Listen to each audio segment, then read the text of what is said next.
This is to beat the heat. We are now in our summers, so definitely fudge works very well during summers because they don't melt. Fudge is nice, chewable, textured fudge bites. It's more like a mithai, so you can of course convert these and call them as your chocolate mithais. Best part is these chocolate, they don't melt, because once they turn into a fudge, they will never melt. They will always have a texture. Like for example, if you see, you can see how it's like when you press it, it's going in. So this is how the soft chewy texture is of your fudge, and they don't melt at all. They remain in the same form. Whatever shape you have given, it will always be in that same shape. It will never melt back. Okay, and as I told you, wrap them properly, so then you can always keep it outside for 10 to 15 days. If you don't wrap it, if you don't leave it open, then that's a problem that your fudge becomes hard. So just to get the soft and nice fresh texture, you wrap them well. I've shown you the wrapping also. This is one way of wrapping. We've done one which is this wrapping also. Okay, this also looks very neat when you're packing in your boxes, and even your bar wrapping. Okay, so this is how we've done the wrapping. Let's start with our beginning of our fudge, how we started with our fudge. I first gave you the ratio of your white chocolate fudge, your dark chocolate fudge, what is the quantity that you need to take for each. Now how you can do add-ons. Now today what we have done is a cranberry and pistachio fudge, and I've added some pink color so that it gives you a nice color to your fudge also. It looks attractive, plus it has a flavor. Now you can give a different add-ons and you call it a different fudge.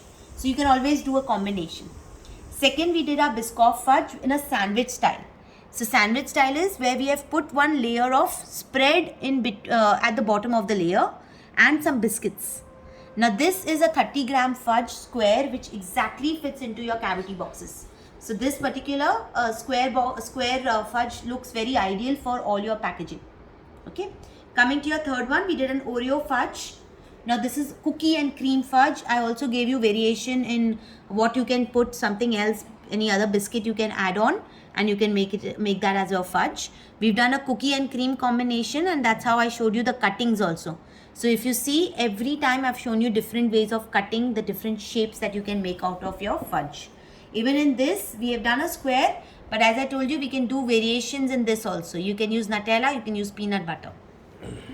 Coming to your next, red velvet. We did a red velvet then. This is a red velvet in a rose shape.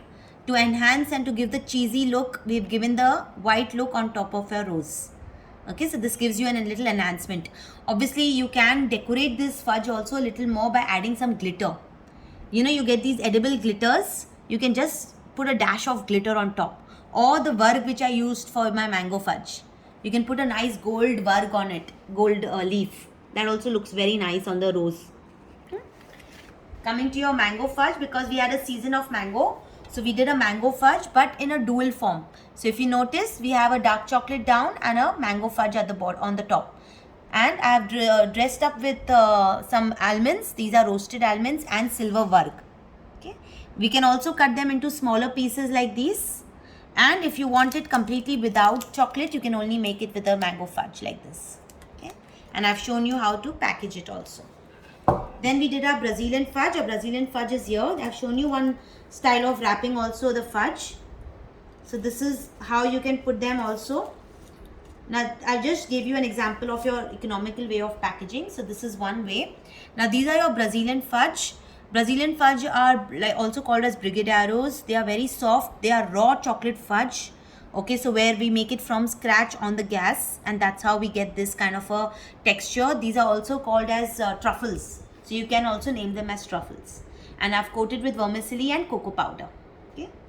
Then coming to your dark chocolate fudge, we have a dark chocolate with dry fruit. So today I have used my mixed dry fruits like almonds, pistachio and walnuts. And I've dusted with cocoa. So this is how you can give your customer, as it is a square box, put the entire thing inside that box. If you want to make it as per square, you can also cut them into per square and place it in your cavity boxes. So you should get this texture. Can you see how the almonds are cut? So once you put the dry fruits in, that's how you will get a nice Rocky Road dark chocolate fudge. And if you have any leftover fudge, you can always make them into balls.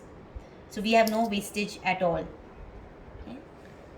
And we've covered the packaging. I've shown you some boxes. These are your hard boxes. You can also place your fudge in these kind of boxes also. How you can even place it in your trays, your hampers. You have an assortment of fudge with all different shapes. Bar shape, long shape, your square shapes. So you have an assortment of the entire fudge range in one box. Okay. So I've already covered the pricing part. And I'm going to share with you the links and the website so you can start procuring all the materials slowly and start making them. Best part is these materials are not expensive. Okay. So I have 3 students today.